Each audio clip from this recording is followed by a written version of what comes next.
Lak, Insemmilkom u nilqakom għal intervista oħra minn din is-sensiela illi d-Dipartiment tal-Malti qiegħed jagħmel ma' kittieba immigranti Maltin illi telqu minn Malta lejn pajjiżi oħrajn, imma dawn huma kittieba partikolari il għaliex minkejja is-snin illi ilhom issa nieqsin minn hawn, ix-xogħol tagħhom baqgħu jiktbuh jew jagħmluh bil-lingwa nattiva tagħhom. Kien hemm kittieba illi jew jikbu b'lingwa oħra li tifhimha wkoll, imma in-nies li qegħdin nintervistaw aħna huma nies li ħallew id-drawwa, żammew id-drawwa illi jiktbu jew jikkomunikaw ix-xogħol tagħhom bil-Malti.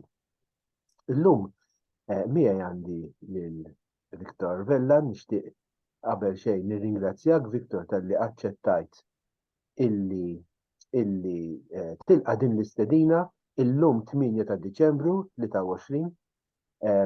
Aħna kif taf inti illum hija festa Konċizzjoni, fil-Konċizzjoni. U inti qedtilna li bħalissa għaddejja heat wave in-naħa l-oħra tal-globu. Viktor, qabel ma nibdew l-intervista propja, jiena nħobb dejjem insaqsil dak li jkun kemm ilu nieqes minn Malta. jiena issa se nara 55 sena Awstraljan, jew Awstraljan Malti, biex ngħidlek, ġifieri iż-żmien itir u jgħaddi.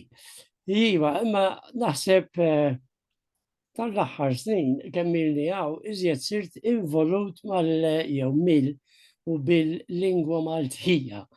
Bix-xogħol naturalment jiena irtirat mill-teaching, issa jindi naħseb 20 sena, immiżja qed nikkonċentra biex nikteb bil-Malti. U dan imħabba l-iżjed imħabba, insomma, l-ewwel ħaġa nħobb nikteb, imma l-iżjed importanti u li qed nisemma fuq radios, community radio, għand l-SBS u dak kollox bil-Malti. U allura iżomni alert biex nara il-lingwa kif sejra anka Malta, għax il-lingwa kif ta' fint titbiddel ukoll. U noqgħod attent li mhux inżomm mat-tradizzjoni li nkun naf il-lingwa li kont nuża 50 sena jew iżjed. Imma insomma nipprova wkoll ikun up to date fil-każ ta' il-lingwa li qed tintuża bħalissa f'pajjiża jew f'pajjiżna l-antik. Viktor, li kont se ngħidlek huwa minkejja li issa ilek nieqes minna 55 sena, u dan li se ngħidlek mhux b'kumpliment imma b'fatt, il-Malti tiegħek għadu isu tiegħi. Kif irnexxielek wara da snin kollha iżżomm mhux biss il-lingwa, manka l-idjoma Maltija kif qed ngħidu daqs li kieku bqajt hawn? Jiena naħseb li żied li il-kitba stess. Naturalment trid taqra, imma ma taqrax biżżejjed biex ngħidlek, ma taqrax biżżejjed bil-Malti, għax insomma veru li għandna l-websites u l-affarijiet oħra, imma waħda bin-nuqqas li nħoss hija l-letteratura, il-lingwa miktuba. Per eżempju, iva naf li joħorġu novelli, romanzi u l-bqija, imma mhux easy, mhux faċli daqshekk biex takkusthom, tifhem?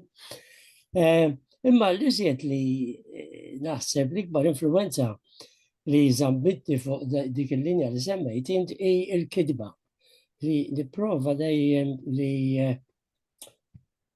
tibqa' ta' fint li meta tikteb jew ix-xandar jew anyway tagħmel tippubblika xi ħaġa, l-aqwa li tiftiem. U allura tittoqgħod sebgħin li l-lingwa u l-idjoma li tuża mhijiex diffiċli, tiftakar li pereżempju fil-każ tar-radio l-ikbar udjenzi mhumiex iż-żgħażagħ imma iżjed ix-xjuħ bħali jew bħal jiġifieri tittoqgħod attent li iva iżżomm dak il-bilanċ bejn l-antik u l-ġdid biex ngħid hekk. tifhem biex għax tiltaqa' ma' xi ħadd ma' biċċiet minnhom u jgħidlek lilek nifhmek fuq ir-radju, tifhem imħabba il-lingwa li għadek tuża, imma mbagħad meta jaqilbu fuq il-stazzjon pereżempju tal-Malti fuq it-television, jgħidu l-diqa iktar nikkonċentraw fuq il-viġwali milli fuq l-udit, fuq li jisimgħu. Allura il-radio fl-istess ħin iżomm lili u iżomm lilhom aġġornati wkoll fuq il-lingwa li jisimgħu xi ħaġa Maltija. Dana taf inna li bdejna bil-radio wow, u naħseb li il-radio kien fakultà li jgħinna ħafna biex nżommu mhux biss il-lingwa imma il-kultura wkoll. Jiena noħu beċir meta inxanda xi ħaġa, insomma għandi taħdida nagħmel taħdida nipprova nagħmel darba waħda kull ġimgħa. Tifhem? Dan jiswa ħafna mħabba lingwa kif qed ngħid u jiswa wkoll biex jaġġornaw wieħed mill-iskopi tiegħi li naġġornaw ruħhom fil-pajjiż il-ġdid. Pereżempju aħna nisimgħu ħafna bħalissa fuq l-inflation. Tifhem? Inflation xi tfisser, speċjalment għal minnu ilu għaw ħafna, naturalment, they join il-kultura ta' imma mbagħad hemm ukoll min ma jistax jaqbad fuq dawn l-iżmi u l-inflation kien bħal dak li hu importanti ferm fil-kultura moderna biex ngħid hekk. U li għalihom ma tantx ifissru jew jifhmu xi tfisser is-sitwazzjoni. Jiġifieri naħseb li r-radio għaw iktar mill-kidba sewa ħafna biex inżommu il-lingwa u l-kultura wkoll Maltija. Viktor, però nimmaġina li anka id-dar għajtu tużaw il-lingwa u x'vera bejnietkom. U l-lingwa aktar lingwa ta' dar imħalta, speċjalment meta jkollok il-visitors, tifhem bejnietna fil-fatt ma' tifel li ġie hawn. Il-beraħ tlula qbadnija fuq il-lingwa li kif nitkellmu li nħawdu bl-Ingliż u bil-Malti fil-fatt u toqgħod sebgħinejn biex almenu żomm linja ta' lingwa waħda waqt li tkun titkellem. Imma mbagħad meta naturalment kif taf int, meta tkun tikteb titoqgħod attent li żomm lingwa waħda almenu. Jiena bl-Ingliż nikteb ukoll x'għandha xi ħaġa. Imma meta tikteb titoqgħod sebgħinejn iżjed, imma l-bqija fil-familja u hekk bejnietna tibda bil-lingwa, tispiċċa boħra aktar. Viktor, waħda mill-affetti li qed li issa ftit tal-ħin ilu qedtilna sfortunatament ma naqrax biżżejjed bil-Malti il għaliex għandna nuqqas ta' letteratura. Jekk fimtek sewwa rid tgħid illi il-letteratura bil-Malti li qed tinkiteb Malta mhix tasal l-Awstralja, dak kien il-kumment tiegħek? Prinċipalment, dik hi. Si, meta tkun Malta tifhem l-affarijiet iżjed minniem, għandek il-libreriji, għandek il-kodba u titkellem ma' nies ta' dak iċ-ċirku letterarju u għalmen tkun taf x'qed jiġri iżjed. Għaw dak innuqqas tħossu biex tiddiskuti xi ħaġa, biex anke pereżempju tiġi biex tagħmel translation jew titraduti xi ħaġa u tittuża terminoloġija jew kliem modern biex tara u x'aċċettat Malta. Tifhem? Dak innuqqas tħossu ftit jew wisq li hawnhekk tħoss dak innuqqas li dak il-kodba li joħorġu, pereżempju naqra reċensjonijiet fuq il-pont fuq il-kodba ġodda. Imma mbagħad biex takkwistahom u takkwista kollox jew għalmenu tkun tista' tagħti daqqatajn fuq biex tara l-letteratura kif inhi sejra, dak isibha diffiċli għax m'għandekx dawk ir-riżorsi li għandek Malta. Dik ħaġa sempliċi fl-istess ħin. Imma diffiċli. Jiġifieri jiena qatt ma ġejt l-Awstralja, m'hemmx aċċess ngħidu aħna għal librerija jew sezzjoni mill-librerija pubblika tal-letteratura Maltija allura? Dak kenna u tlifnieħ. Mm. Konna tħabatna ħafna biex fil-libreriji jew almenu f'ċertu libreriji fejn kien hemm ħafna Maltin, emigranti, daħħalna sezzjoni tal-Malti f'dawn il-libreriji, per eżempju ta' Blacktown, ta' Paramazza, kien hemm oħra ta' Fairfield. Imma mbagħad daħal innuqqas tal-użu, li dawn mhumiex jintużaw. Allura kienet ċemplit li niftakar il-library ta' Fairfield. Għat li Vic, we have to do something, għax il-kodba mhumiex jiġi użati, imma naturalment issa daħala f'dan l-aħħar 20-30 sena l-influss ta' Ċiniżi, Lebaniżi, lingwi ġodda, qed tifhem, u iżjed użati. Aħna kien hemm nuqqas ieħor li l-kodba, ċertu kodba li bagħtulna minn Malta kienu diffiċli għal dawn in-nies li għawaw l-emigranti Maltin li naqra ġifidejja ktieb li ta' kritika, per eżempju, li batu għulna li għazi ma stajt nifmu biex. Allura, u dawn in-nies li l-emigranti li ġew Malta biex il-biċċa kbira ma kienux ta' kellhom xi literary background, tifhem li jistgħu jintużaw jew jużaw dawk il-kodba li kienu bagħtulna.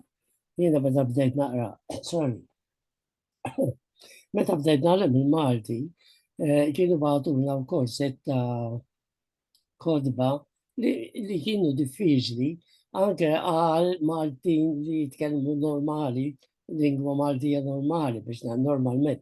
Imma dawn ma kienux tajbin għal klassijiet u għal studenti, jew l-istudenti li kien dak iż-żmien, naturalment. Dawn kien għadhom ta' stage ta' ma' u pa li konna nużaw 60 snin jew iżjed. Imma da kienet situazzjoni fl-istessin, we were disappointed, konna disappuntati bija, ma kienx hemm x'tagħmel, għax il-libreriji rridu jintużaw u jintużaw ħafna għaw, ħafna tagħna ma kienux jintużaw il-kodba li kien hemm, allura kellna nagħlqu. U dan ġara, per eżempju, bħalissa tlifna wkoll il-pożizzjoni tagħna fil-HSC, which is the Higher School Certificate. Imħabba nuqqas ta' membri, imħabba ta' nuqqas ta' studenti li kienu sitting għaw li kienu joqodu għall-eżami, daka issa tlifti ukoll. Ma għandix membri studenti bizzejiet biex jieħdu parti fl-eżami, allura għaw is-sitwazzjoni tista' sejħilha kapitalista jekk m'intix tuża allura titlifa. Komparati ma' komunitajiet oħrajn, per esempio semmejt iċ-Ċiniżi inti, u kif jaf kulħadd l-Awstralja biex ngħidu hekk il-popolazzjoni hija mimlija b'dal gruppi etniċi differenti, le? Aħna l-Maltin wieħed minnhom. Meta tqabbel il-komunità tagħna ta' Maltin ma' komunitajiet emigranti oħrajn, tara differenza f'dar rigward kulturali qed nitkellem jiena mhux affarijiet oħrajn. Tara differenza ġuri daw it-telfit kollha li qed inġarbu fil-libreriji, fl-HSC. Hija l-problema ta' gruppi oħrajn jew tagħna biss? Well, il-problema ta' gruppi oħrajn hija l-istess, mhux ma' Ċiniżi u Lebaniżi biex insemmi żewġ gruppi li ġew dal-aħħar speċjalment il-maġġoranza tagħha waslu fl-aħħar 20 sena jew 30 sena, qed tifhem? Il-kultura li ġara hija simili f'kulturi jew pajjiżi oħra. Per eżempju, fil-każ ta' Poland, il-Polonja, li kien hawn. Il-każ tal-Grigi u tal-Taljani. Tifhem? Dawk l-istess edin jaraw anka fil-gazzini tagħhom innuqqas ta' tendenza Għax issa is-second u third generation tifhimha hija normali jew naturali li jidħlu u jindaħlu u jitħaltu mal-kultura tal-pajjiż, tal-post, tifhem? U allura aħna ġranna l-istess. Il-second generation u third generation tagħna ma tantx iridu jafu bil-Polonja jew bil-Malti jew tifhem? Issa imbagħad hemm il-kwestjoni ta' numru. Aħna x'in niġu biex tqis in-numri, pereżempju, minn disa ħaddu n-numru tagħna maċ-Ċiniżi u mal-Lebaniżi u ma li kien hawn qabel. U hemm ukoll l-istandard tal-edukazzjoni. Pereżempju dawn illum iċ-Ċiniżi fetħu il-gazzetti għalihom dan ilu sejjer 20 sena jew iżid. Tifhem? Jiġifieri għandhom risorsi diġà within their own culture li jiftħu dawn il-gazzetti, radio stations, tifhem, għalihom. Allura iżjed jissaħħu fil-kultura tagħhom il-lingwa l-bqija. U illum saret influenza kbira anka fil-high schools. Jiena meta bdejt nagħllem hawn il-biċċa kbira kienu bdew ġejjin mill-Lebanon. Dak kien għadhom new arrivals. Skonna kellna nbidlu sa ċertu punt il-sitwazzjoni ta' kif nagħmlu l-Ingliż.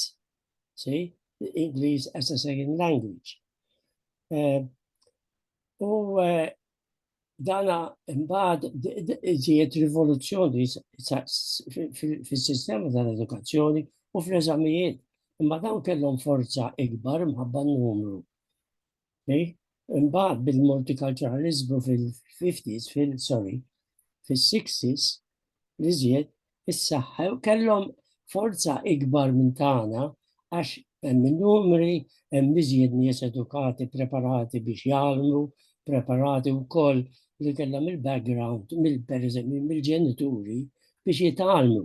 Aħna dak kien l-isforz kbir li meta bdejna klassijiet tal-Malti in the evenings, fil-għaxija, jiġifieri that was outside the school system, li nipperswadu il-ġenituri li tajjeb li dawn it-tfal għavolja għadhom żgħar u għavolja qegħdin f'ambjent Ingliż li jżommu il-kultura tagħhom u l-lingwa tagħhom għax jgħinhom biex jgħinuhom biex jikabru self-confidence tagħhom u wkoll biex jitalmu l-istorja u l-lingwa ta' pajjiżhom.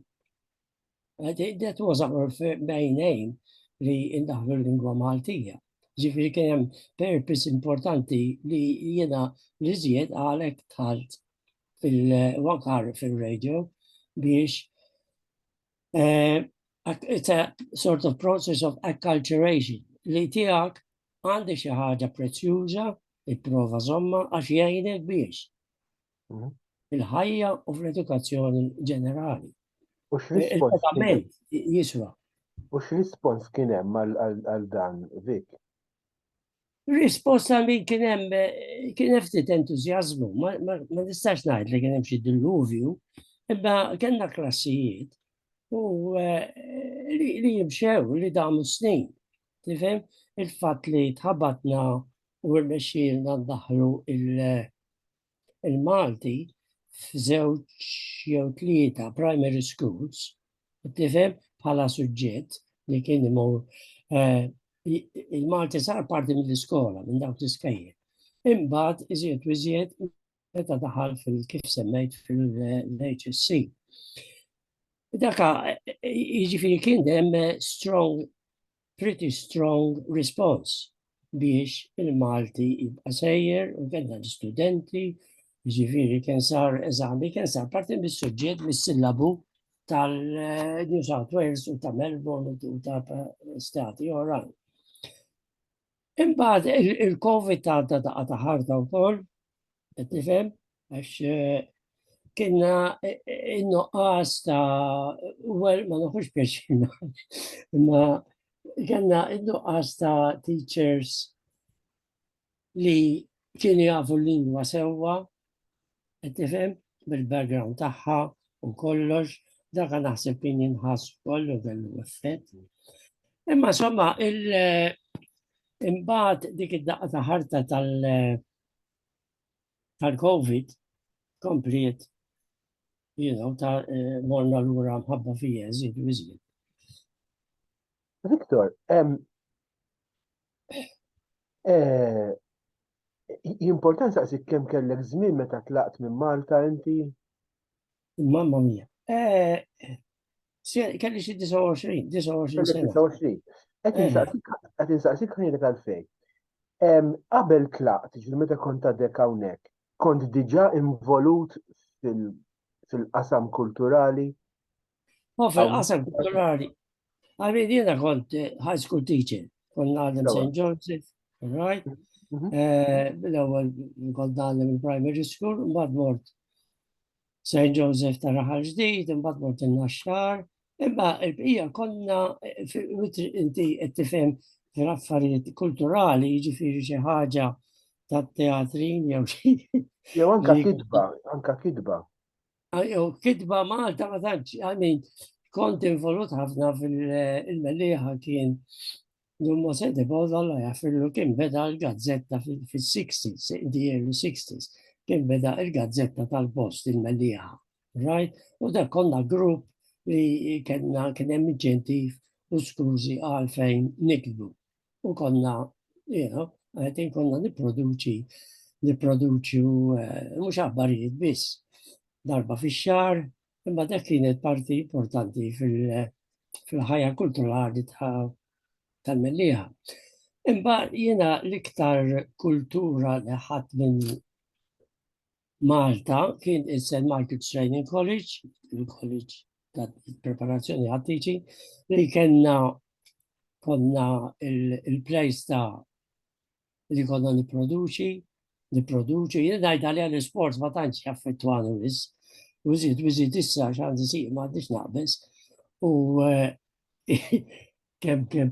Anyway, imma kien hemm il-round or complete education. Jiġi kwajt kollok interess fi sports, kellna drama, konna niproduċu żewġ plays kull sena, is-sentejn li dem, kien jiġi l-gvernatur u konna nippreżentaw insomma plays tajbin, but il-choir, I used to love the choir there, Christmas u blessing of the chapel, insomma.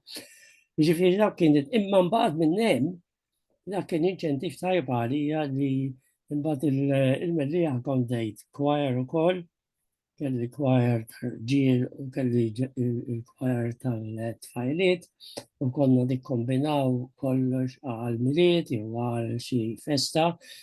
Kont organizzajt l-anniversarju tal-assedju fil-pjazza tal-mellieħa fil-65. Kont għamil series ta' tablos bil-background fl-għajnuna ta' George Fenwick il-pittur, right, bil-mużika u kollox, u kienet tendenza tajba ħafna. Il-bqija konna, insomma, fil-drama konna fil-Liġi Doveri konna nippreżentaw ħafna plays fil-sena u kol konna namlu functions tal-miliet u Settembru sejri. Il-bqija, dak kollox kien barra it-talim tal-Ingliż u tal-history fil-high school.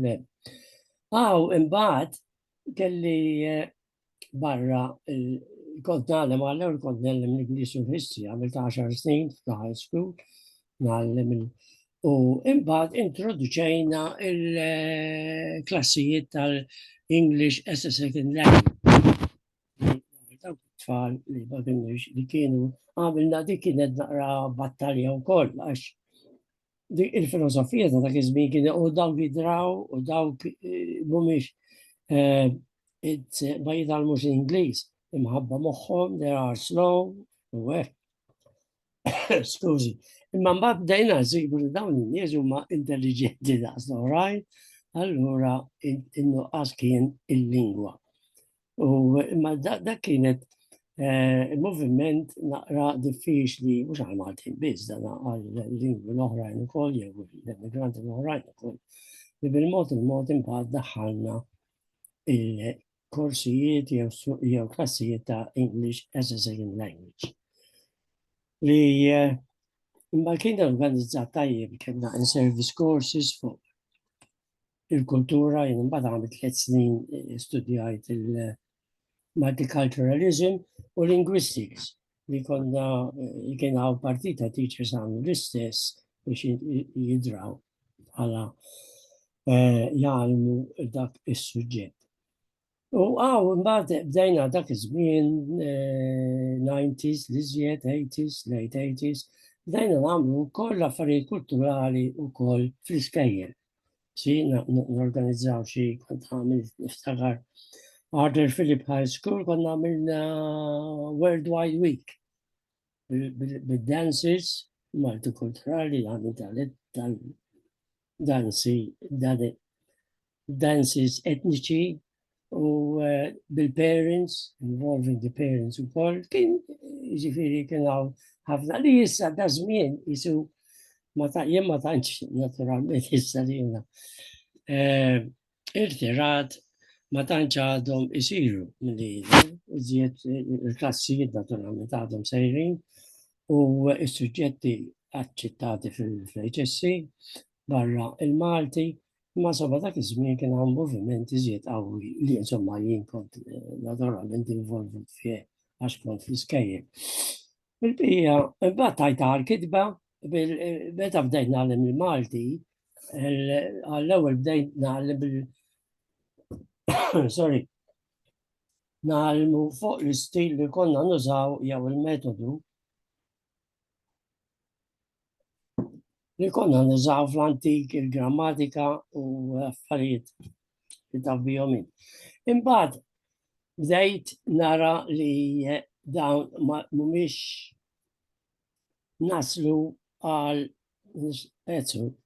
Ibba ktib l-ewwel wieħed dan veru li huwa apposta għall-istudenti li qegħdin jitgħallmu l-Malti bħala t-tieni lingwa.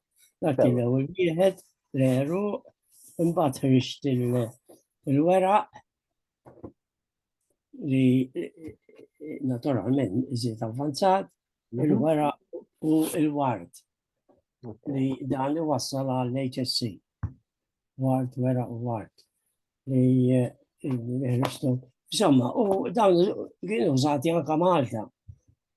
Biċċiet minnhom kienu użati naħseb l-ewwel wieħed l-aħjar wieħed li hemm mal slow learners, per eżempju, kienu nafx naħseb illum għadkom tista' tagħmlu użu minnhom ukoll ma badax ħafna barranin li hemm, imma insomma dik biċċa xogħol oħra. Imbagħad ma dawk għami ħriġt il-festa tal-ħuta wkoll li ġabra ta' stejjer short stories u l-ewwel ktieb kien il-fissa ta' ħarwieħ. Dawn hija ġabra ta' dialogi, propjament kont ktibtu għal meta ħareġ għal meta kellna l-ewwel stazzjon ta' radio.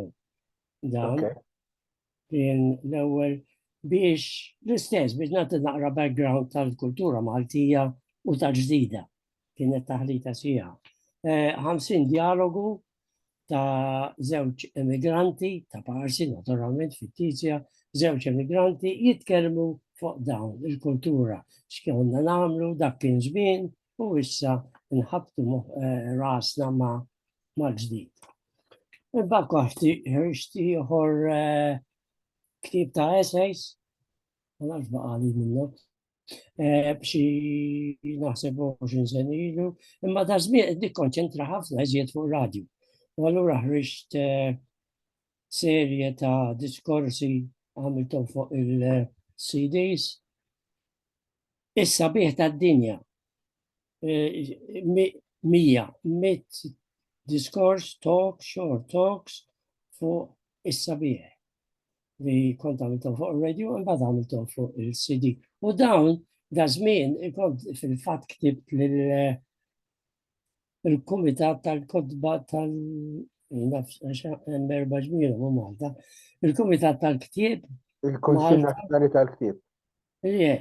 Biex sa f'tisnin ilu biex jinkludi wkoll il-kitba radio jew li joħorġu fuq is-CDs. See? Għax għaw jena is-CDs insibhom għaw imexxu u anka mal-Maltin,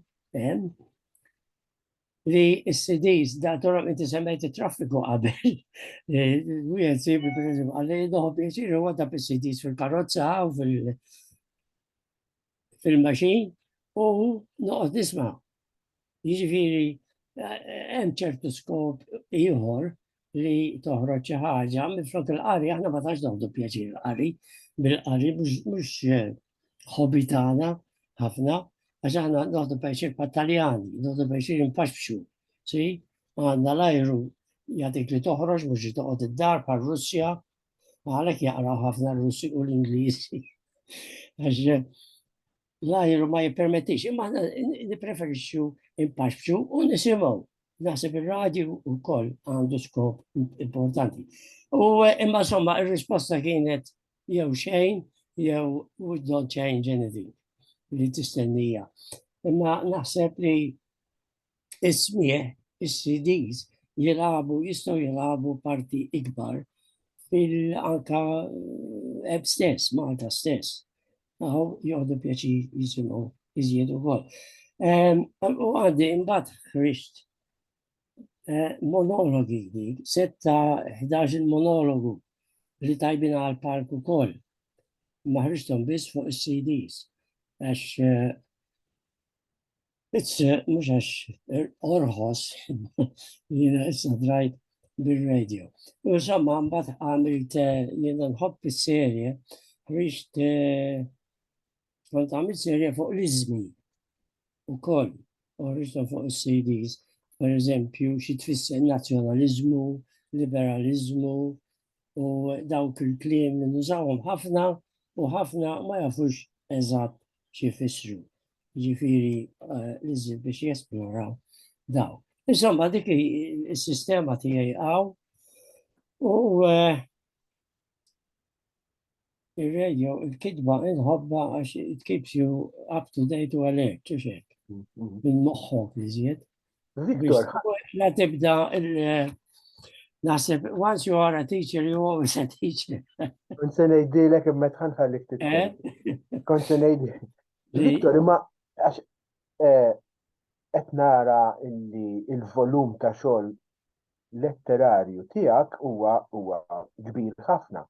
Per eżempju, ħanieħduhom waħda. Mela l-ewwel urejtna x-xogħlijiet tiegħek li għandhom x'jaqsmu mal-grammatika, it-tlet volumi sewwa illi jkopru livelli Tal-lingwa. tal-lingwa. Imbagħad semmejt li u urejtni wkoll il-ktieb ġabra ta' novelli. That's right. Vik, li ma se naħarġu il-novelli? Da il-festa tal-ħuta għanna inżibir. Il-festa tal-ħuta għanna ħuċta ma disidija ta' ma inna fid-disajnijiet.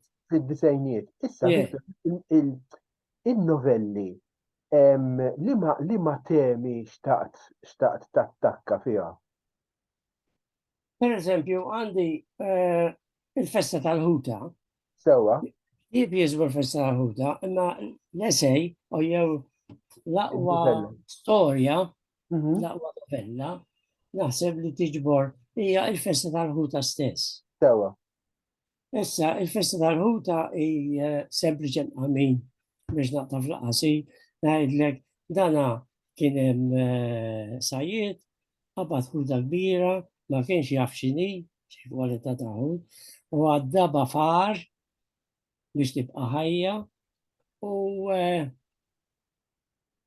sadattant semgħu tar-raħal li Ġakku biex insejjaħlu hekk, I don't think that's his name, but anyway. Qabad ħuta kbira u tajjeb li nagħmlu festa. Allura stiden il-Ministru il-banda biex għadu fuq ix-xifer ta' fejn kienet il-ħuta kienet dan l-ar li għadu fuq ix-xifer u daqqaw il-banda u ġew l-esperti biex jaraw xi kwalità ta' ħutu monster, u sadattant il-ħuta mietet. Ġifiri, b'dan il-banda b'kollox, insomma, bl-istorju li għamlu, hija ħasra il-ħuta mietet intilfet u dana tista' toħodha bħala kritika, il-festi all-right isiru imma mbagħad l-aqwa li jisiru imma mbagħad l-iskop tagħhom, jista' jintilef, insomma, tista' f'moħħi tista' tinterpreta differenti. Tista' tinterpreta metodi differenti. Hemm waħda pereżempju l-oħra it-triq dak kienet deret f'xi gazzetta Maltija wkoll li tista' toħodha spjegazzjoni ta' jiena qed nippassiġġa fit-triq pereżempju il-Mellieħa f'dan il-każ, insomma kollox fit-tiċi kif tafin, u iżjed il-bidla ta' raħal, il-bidla ta' triq u dan l-affarijiet. U il-ballu, insomma, dan kollha fihom xi tista' teħodhom, tifhimhom bħala tihom interpretazzjoni oħra. Għandek il-litanija tan-nanna, l-aħħar waħda, il-litanija tan-nanna, kif l-iskopu, kif konna nitalmu kollox bl-amment, tifhem fil-reliġjon, per eżempju, bla ma tifhem xem. Hemm it-ton umoristiku, ftit jewwis biex iżewwaq l-affari. Imma naħseb biċċiet minnhom they get away from il-rapport ta' festa, per eżempju, xiġri ma jiġrix, imma mbagħad jista' joħdok nispera, joħdok x'imkien ieħor, x'interpretazzjoni.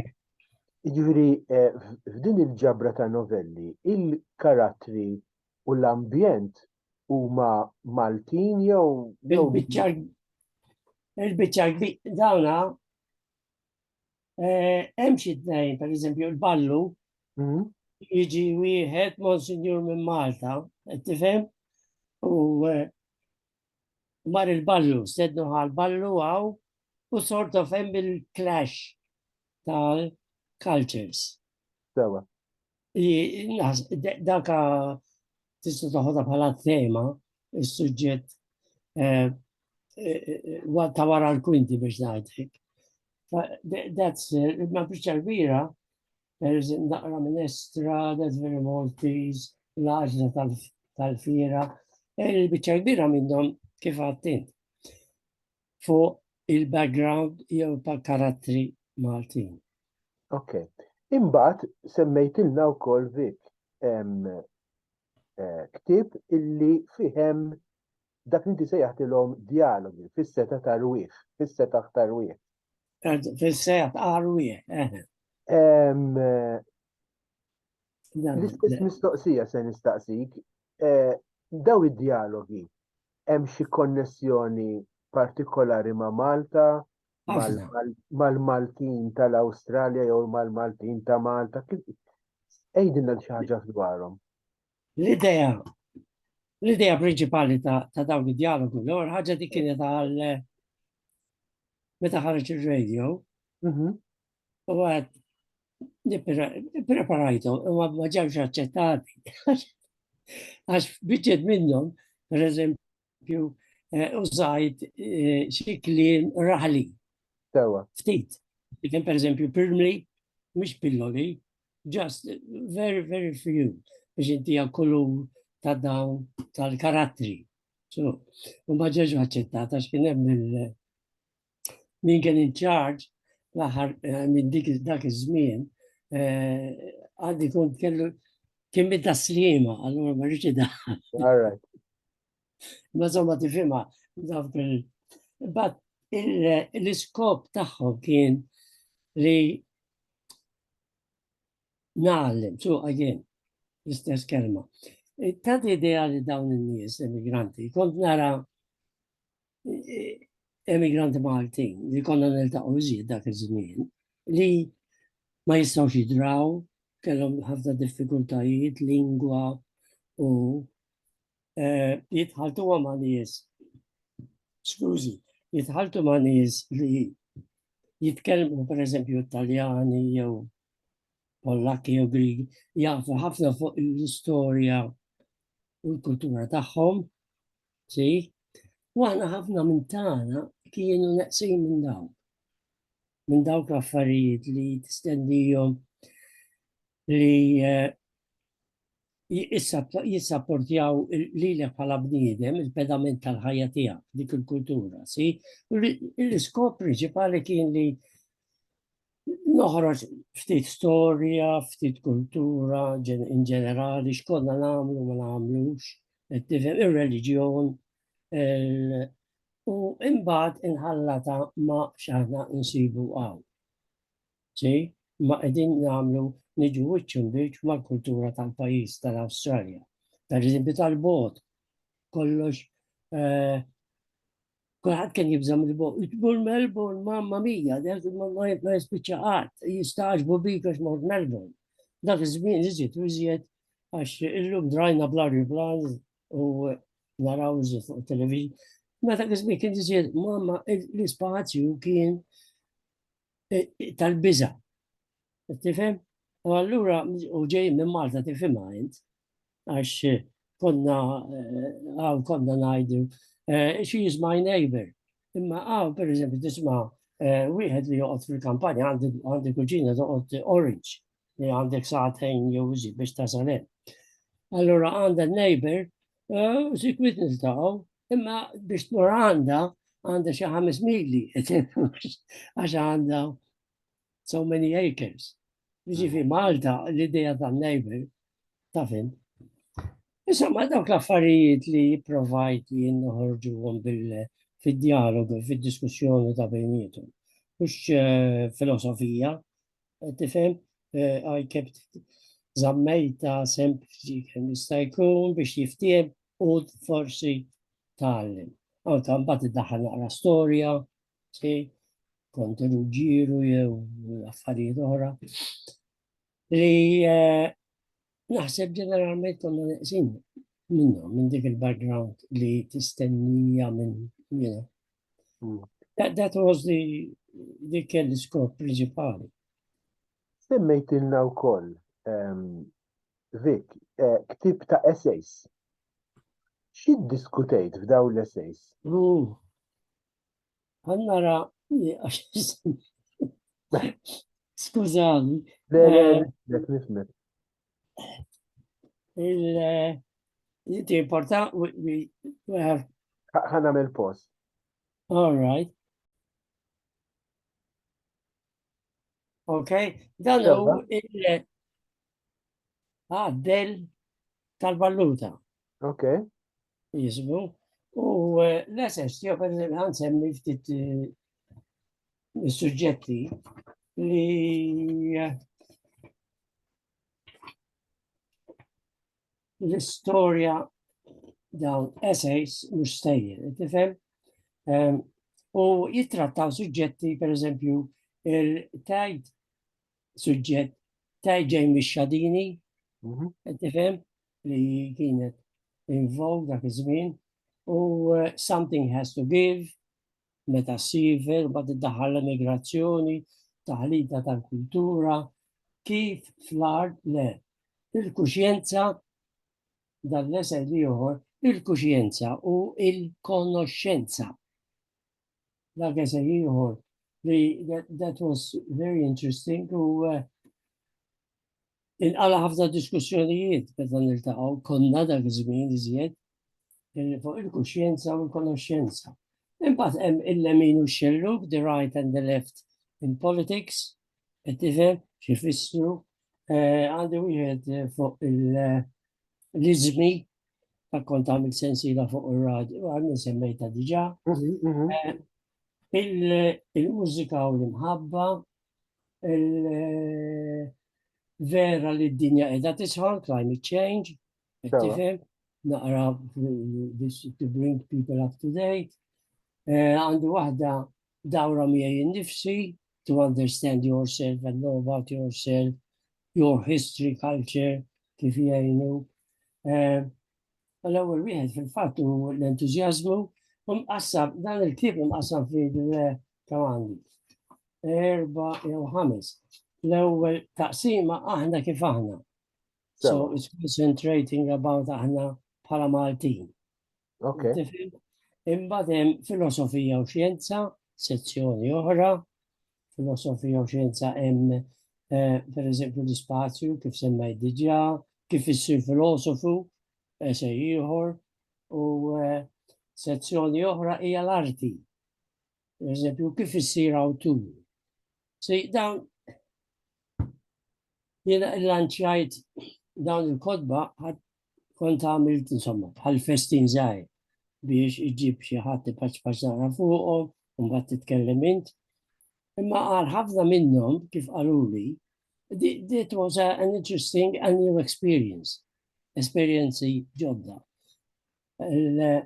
Li biex jitgħallmu naqra ftit fuq xi ħaġa filosofija fuq il-letteratura, tifhem, affarijiet li għalina forsi tgħid dawn huma affarijiet sempliċi. But x'int taqbad titkellem tara li hemm bżonn, u kien hemm bżonn ta' affarijiet ta' xi ħaġa bħal din. U is-seħer għandi that I love that thing. Is-seħer tal-kliem kif tażel meta tikteb, kif tiġi biex jew tannunzja whatever, kif tiġi biex tażel kliem biex tesprimi il-ħsibijiet tiegħek, mużika u mħabba, u mbagħad hemm sezzjoni oħra dak kif. Per eżempju, dak kif bnewh. Isemmi il-kobor ta' jew iż-żwieġ spiċċa. That's bring them up to date with other things.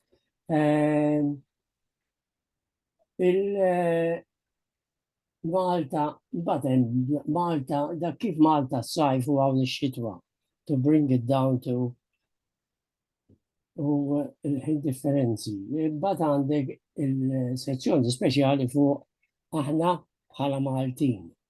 U il-titolu ta' ħafna mill-essays il-proverbi Maltin, xi fissru, u żbuħija tagħhom, tifhem li jaħasra qegħdin madar nużaw wis. Kif aħna hekk, essej ieħor, għaliex aħna żgħar, kbar, naħsbu ma naħsbu insomma. U għaliex inħobbu dak li nħobbu. So I think that's quite involved. Avolja għaddu snin il-kritika Maltija, essej ieħor, li bħalissa għaddejjin minna intom ukoll il-kritika Maltija, li għalija il-kritika da żmien iffissaj daqra fuqha għax qed insib speċjalment il-kritika li jissaffi ħafna mill-kidba, mill-kodba li tidher. Anka naqset ġifti, qabel konna insibu naqra dak il-reċensjonijiet fil-gazzetti. Da żmien naqgħu fuq il-television. Da żmien kollox qisu qed jgħaddi, ġifieri mhux Malta biss. Imma insomma that was the whole idea. U dik l-imbirka imma li nużaw ħafna. I like that essay. Nixtieq nagħmel hekk imma. Mbagħad fil-fatt għandi taħdita fuq ir-radio għal-ġimgħa l-oħra, għaliex nibqa' fuq ix-xifer. Jiġifieri u ma nitgħallmux dak li inħobbu, jew nitkellmu fuq u jew. Insomma, that's Victor, how it goes. Victor, semmejt li wkoll, u dina xtaqtek tkellimni daqsxejn sew fuqhom dawn, semmejt ilna li ktibt ukoll 11 monologu għal-park. Issa, meta saqsejtek jiena ftit tal-ħin ilu l-involviment kulturali tiegħek qabel ma emigrajt, semmejt li diversi affarijiet, imma l-iktar ħaġa li semmejt li kienu attivitajiet spettakolari, semmejt li il-teatru Il-dramas li kol insomma. il-mellieħa anka barra fil-pjazza. Iġifieri donnu li kellek din il-konnessjoni mad-dinja tal-palk inti, anka qabel ma emigrajt. Imma issa semmejtilna wkoll illi ktibt 11 monologu għal-palk. L-ewwel mistoqsija fuq daw, jiġri daw inħadmu jew inkitbu biss? Inkitbu biss. Kont jidirli kont ikkontattjaj xi ħadd l-Università snin ilu, right? Imma jista' jkun li mħabba l-politika, they are a bit political, tifhem, imma waħda jew tnejn. Imbagħad għandi waħda pereżempju għamlu laqa il-klieb, tifhem, which is more funny than kif qegħdin nittrattaw il-klieb imma mhux ġifieri biex. Li kif qegħdin jitħajmu biex ngħid hekk il-klieb, tifhem? U għamlu konferenza, il-konferenza stampa, it's the old press, xjajdu bħalissa, konferenza stampa bl-Inglis. Press conference. A press conference, that's right. U waħda il-wasat għal-ministru, per eżempju, tifhem, issa, can't remember the other titles before.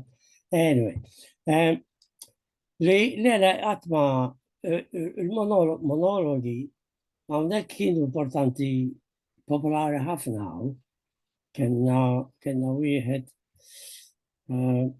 stess, nisem da, ma kien sar popolari ħafna fuq il-television u fuq il-park.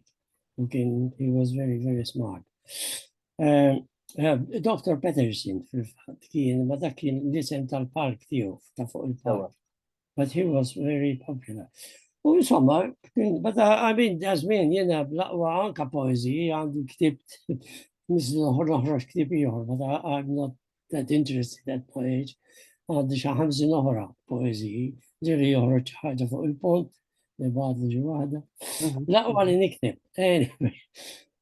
Vik, id-drammi ma nħadmux imma ippubblikajthom jew lanqas? Le, ħarġu CD, ħarġu ftit CDs, għamil ftit kopi. Sewa. Jekk. Kunu li ritnejtin huwa illi anka daw il-monologi l-istess bħalla fet l-oħrajn li urejtni ħarġu għan-nies biex ngħidu hekk, in-nies jistgħu jew f'dal każ jisimgħuhom. Vik, jiena xtaqt insaqsik x'aktarx l-aħħar mistoqsija, imma s-soltu dil-mistoqsija mbagħad iġġibna l-mistoqsijiet żgħar oħra. Okay. Meta jiena nisma' lilek smajt emigranti oħrajn Maltin, Tamparek, li issa ilhom neqsin minn hawn.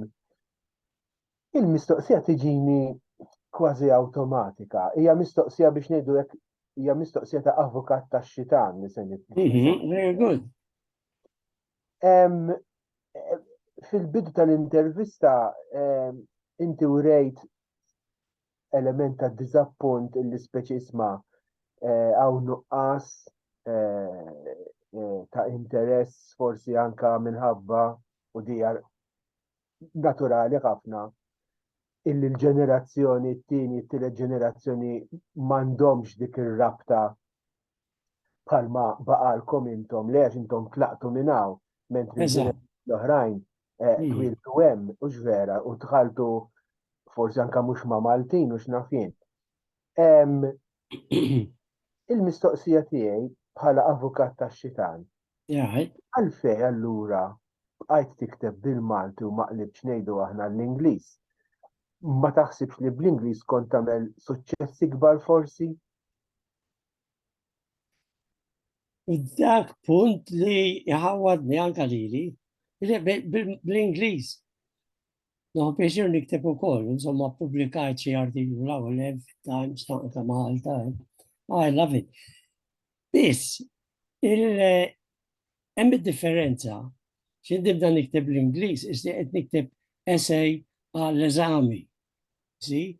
Is li qed nikteb essay għal biex jaqra professur, jew biex u il-lingwa, imbagħad nara li l-lingwa li nuża, l-istil, mhux il-lingwa, l-istil li nuża biex adattata per eżempju għal-radio, right? Għall-udjenza tal-radio. Imbagħad hemm bil-punt ieħor, il-Malti għalija hija lingwa naturali kif tifhimha. Allura noħu pjaċir għax nista' iżjed naġina kif irrid. See, it's malleable, it's biċċa ħaġina li bil-proverbi kollox toħu pjaċir għax hemm ħafna proverbi lażmin li ħafna ma nużawhomx. U li jinsib bil-Malti imbagħad hemm il-limitazzjoni tal-vokabolarju. X'int tiġi biex titkellem biex tikteb l-Ingliż. Għandek per eżempju xi 10 jew iżjed kelmiet biex tfisser how to walk, to waddle, to saunter, to march. U dawk issibhom x'int tiġi biex tesprihom bil-Malti.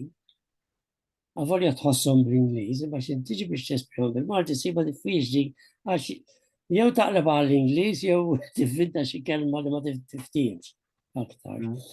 Allura, naturalment jiġbed iżjed. Dik li nsiba jien, mhux patriottiżmu. U semmejt is-suċċess, jiena is-suċċess ma nafx biqwis. Flus, suċċess ta' popolarità, li affarijiet ma tantx. Right. Il-kidba jiena noħu pjaċir għax tissodisfani to express yourself. Tifhem? Qed isemmilek il-poeżiji aħjar ma noħroġhomx, ma nippubblikawhomx. But I love them. I love writing them. Tifhem? Għandi bl-Ingliż ukoll. Jiġifieri, għamil dik tal-lingwa nsiba imbarazzanti kultant għax tibda tgħid sa nikteb xi ħaġa u x'lingwa se nuża. Tifhem? Imma mbagħad hemm l-iskop. Jiena jekk se nikteb għal il-radio, irrid noqgħod attent naturalment il-Malti. Insomma, il-Malti, I love writing bil-Malti. No, I just love writing bl-Inglis sabiħ ukoll, għax għandi fenti tmira iżjed bl-Inglis, u xek. Għandi idioma u kif ta' semmejna. But I mean, like, imbagħad bil-Malti hemm l-iskop kif semmejt kemm il-darba u żied f'din id-diskussjoni, hemm l-iskop li tgħallem lin-nies li fuq is-suċċess ma tantx importanti. But I mean huwa kull dan li jsib wieħed fil-fatt issib xi wieħed jew waħda jiena ma nisimgħekx. Imma tsija tisimek, toħu pjaċir tisimek, imma mietet is-sena l-oħra, Fil-fatt naħseb illi u vera tkun tal-aħħar di għax żammejtek iktar milli suppost. Naħseb illi wieħed mill-ħsibiet li għaddilek minn moħħok huwa il-futur, fis-sens illi kif qed ngħidu din l-ewwel ġenerazzjoni eventwalment mhux se tkun hemm mhux. U jidher illi t-tieni u t-tielet ġenerazzjoni m'għandix dan is-sens ta' rabta mal-pajjiż. That's right, dik qed tħossu, but I mean dik naħseb ħaġa naturali. Mhux li bħalma semmejt li tiġri. It's part of the la-tidra. U fl-istess ħin, tuħu pjaċir bijom, bil-bidla, għax issa, per eżempju, ħana la Vallet, right? Il-ċentru, social center, li kont għamilt, ħdimna ħafna biex bdejnieh u bnejnieh, kienet battalja oħra dik, għax imbagħad ħadulna, kellna 5 acres, ħadulna l-gvern biex jibni djar, tifhem. Imbagħad ħallna l-qorti biċċar ġlieda oħra, imma ħadna konna L-ewwel ethnic group li daħħalna l-gvern fil-qorti u ħadna l-flus biex bnejna li għandna llum. Tifhem? La Valletti baxxajna f'dak il-5 acres u bnejna ċ-ċentru bil-kappella kollu.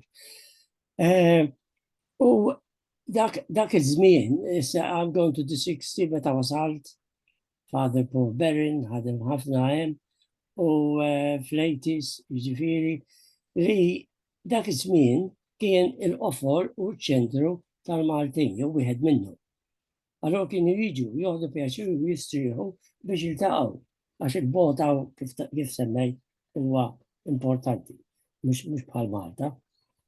Allora serva dak il-purpose tiegħu, l-iskop tiegħu servieh u għamilnieh u sewa. Immissa,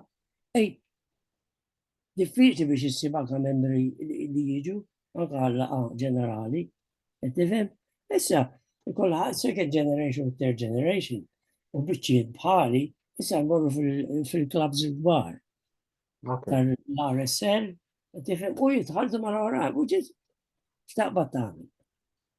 Jiġifieri dak iż-żmien għadda jew għaddej u il-leaders, biex ngħid waħdi, il-leaders tagħna ta' dak iż-żmien għamilna l-parti tagħna b'ħafna metodi li semmejna u fl-istess ħin avolja tgħid l-integration ma tant kienet waqsada popolari u jew filosofikament għadix l-integration jew assimilation, imma fl-istess ħin għandek in-nies li issa dħaltu għamlu suċċess fil-ħajja tagħhom.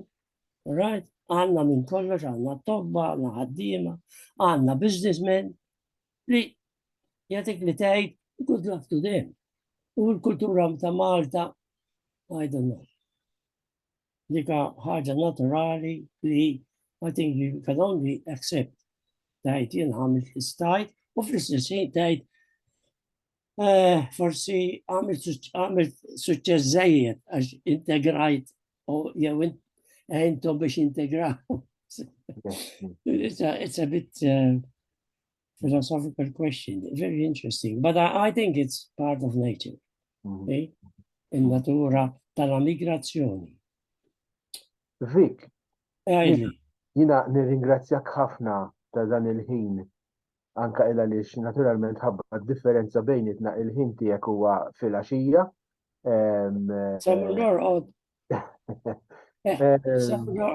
ħallina ħaġdalam il-Malti. All right. ħaġdalam. Eżatt. Vik, grazzi ħafna ta' din l-intervista, perswas illi mhix intervista li toħloq interess biss fin-nies tal-letteratura, imma anka nies li huma interessati biex nidek fl-antropoloġija tal-emigrant, mhux vera. Il-kultura Għaliex aħna vera tkellimna l-aktar fuq il-kodba u fuq il-kodba tiegħek, imma aħna għaddejjin f'din is-sija li lna nitkellmu ħarġu ħafna affarijiet illi jinteressawna u li iwaslu lilna illi bqajna hawn nifhmu aktar lil minn hawn eżattament illa għaliex xi kultant nissuspetta forsi għandi żball imma li aħna isna ma nafukomx biżżejjed le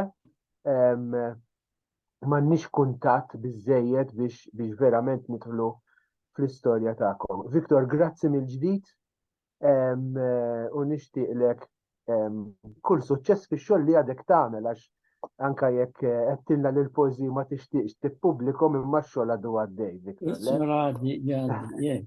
Okay. Mela, grazzi intu ukoll u nispera li kien ta' siwi u li tkellimna ftit bis-serjetà fuq il-proċess tal-immigrazzjoni. Nispera li kien interessanti biżżejjed. Awguri u grazzi mill-ġdid. Saħħa.